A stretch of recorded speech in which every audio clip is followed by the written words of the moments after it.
Para saudara dan saudari yang Tuhan cintai, selamat pagi dan selamat bertemu lagi dalam renungan harian edisi hari Sabtu.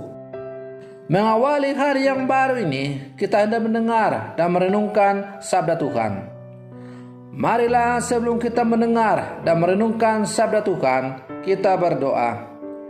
Dalam nama Bapa dan Putra dan Roh Kudus. Amin. Allah Bapa Maha Setia, semoga kami dapat memahami apa yang tertulis tentang Dikau. Berkenanlah melaksanakan janji-Mu dan berilah kedamaian kepada dunia. Bersabdalah ya Tuhan, kami siap untuk mendengarkan. Semoga sabda-Mu yang hendak kami dengar dan kami renungkan untuk mengawali hari yang baru ini sungguh semakin menjiwai seluruh kehidupan kami sebagai murid-murid-Mu yang hidup di zaman sekarang. Terpujilah Engkau Bapa, Putra dan Roh Kudus, kini dan sepanjang segala masa. Amin. Para saudara dan saudari yang Tuhan cintai, sabda Tuhan yang hendak kita dengar dan kita renungkan untuk mengawali hari yang baru ini diambil dari Injil Lukas pasal 6 ayat 1 sampai 5. Tuhan sertamu.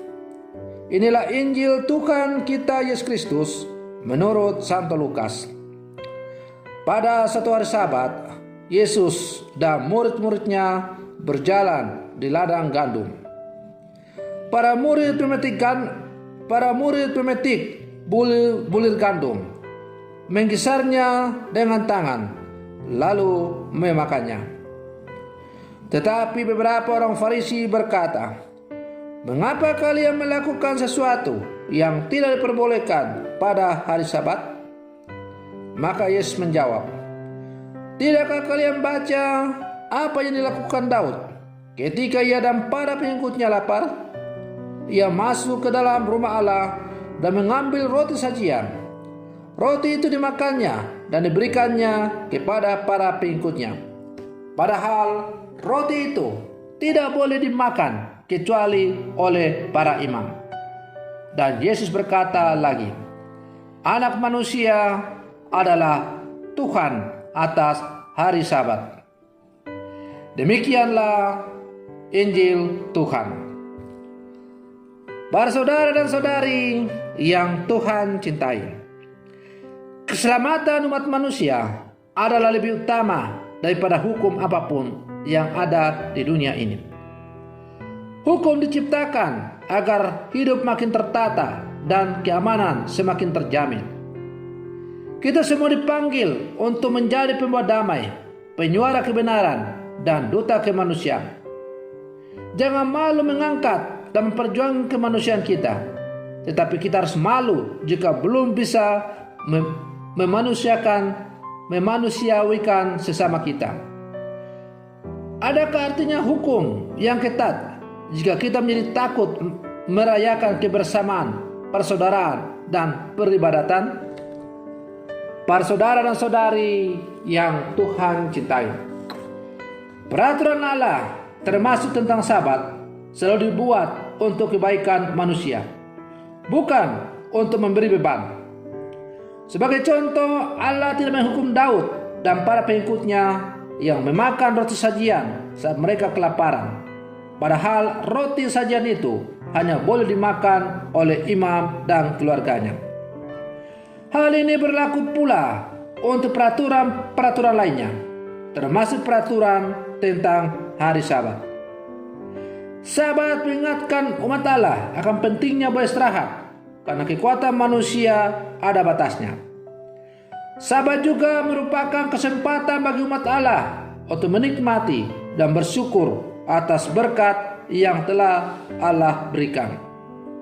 Para saudara dan saudari yang Tuhan cintai, Tuhan Yesus memberi aturan baru terhadap kewajiban merayakan hari Sabat. Bagi Tuhan Yesus, Sabat tidak meniadakan kewajiban bagi umat Allah untuk berbuat baik. Oleh karena itu, Tuhan Yesus membela murid-muridnya yang memetik dan memakan bulir gandum. Maka lebih jauh lagi, bagi Tuhan Yesus, pelayanan kesembuhan tetap boleh dilakukan pada hari Sabat. Manakah yang diperbolehkan? Berbuat baik pada hari Sabat atau berbuat kejahatan? Banyak orang kerap menjadikan aturan agama sebagai di atas segala-galanya, namun kerap melupakan ajaran cinta kasih yang menjadi ajaran Yesus sendiri. Yesus mengharapkan agar kita menjadikan hukum cinta kasih sebagai setiap landasan dalam menjalani kehidupan kita. Kerap kita jatuh pada kekakuan aturan-aturan dalam agama, namun melupakan bahwa di sekitar kita ada banyak orang yang membutuhkan pertolongan yang sangat mendesak. Para saudara dan saudari yang Tuhan cintai, Anak manusia adalah Tuhan atas hari Sabat. Manusia membutuhkan peraturan untuk menciptakan kondisi hidup yang jelas, terarah, dan tertata. Dalam sangat modern, sistem dan prosedur terasa semakin penting karena kebutuhan orang akan kerja yang efektif dan efisien supaya hasilnya banyak, bagus, dan dalam waktu yang cepat. Untuk itu perusahaan, institusi, dan lembaga termasuk gereja di berbagai bidang, bahkan termasuk institusi gerejani seperti paroki membangun sistem dan menyusun prosedur sedemikian rupa supaya semua berjalan sesuai harapan. Ironisnya, sistem prosedur dan aturan itu dipakai untuk mengukur manusia. Bahasanya orang yang baik adalah orang yang memenuhi semua standar yang berlaku dalam hukum itu. Para saudara dan saudari yang Tuhan cintai, kadang-kadang cerita model orang Farisi yang tertuang yang kita dengar dalam bacaan Injil hari ini kerap juga kita lakukan dalam kehidupan kita sebagai orang-orang beriman. Kita mengukur orang-orang dengan ketaatan pada aturan-aturan. Orang jatuh pada sikap legalisme yang mendewa-dewakan aturan-aturan itu.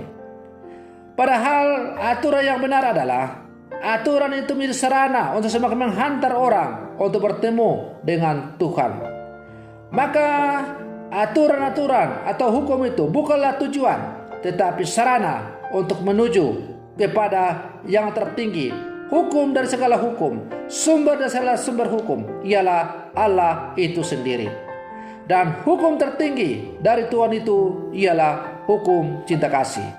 Kasihilah Tuhan Allahmu dengan segenap jiwamu, dengan segenap akal budimu, dan kasihilah sama manusia seperti dirimu sendiri. Para saudara dan saudari yang Tuhan cintai, ajaran Yesus ini bukan hanya diucapkan dengan kata-kata, tetapi ia buktikan dengan tindakan yang konkret. Puncak pengungkapan kasih Yesus kepada manusia adalah ketika ia merentangkan tangannya di atas kayu salib. Dengan merentangkan tangannya di atas kayu salib itu, Yesus mendamaikan dua hal sekaligus. Yang pertama, Yesus mendamaikan antar sesama manusia yang saling bermusuhan karena berbagai hal. Yang kedua, Yesus mendamaikan antara Allah dan manusia yang telah jatuh ke dalam dosa. Maka Yesus merangkul semua manusia untuk kembali menikmati kasih Allah itu. Dan rangkulan kasih Yesus itu terwujud dengan merentangkan tangannya di atas kayu salib. Sebagai lambang bahwa tangan Yesus juga terbuka untuk siapapun yang mau datang kepadanya dan yang mau merasakan betapa dalamnya cinta Tuhan kepada manusia. Para saudara dan saudari yang Tuhan cintai, maka mari dalam kehidupan kita sebagai orang-orang beriman, kita menjadikan atau menempatkan peraturan-peraturan yang ada dalam gereja, dalam kehidupan kita pada tempatnya yang wajar, sebagai sarana untuk semakin menghantar kita dekat dengan Tuhan. Semoga permenuhan saya ini untuk mengawali hari yang baru ini semakin menjadikan kita untuk orang-orang yang bergerak dengan bebas, penuh cinta kasih, dan bukan jatuh pada sikap kekakuan hukum yang pada akhirnya membuat kita tidak bebas dalam mengungkapkan iman kita kepada Allah. Semoga demikian. Selamat pagi. Tuhan Yesus memberkati.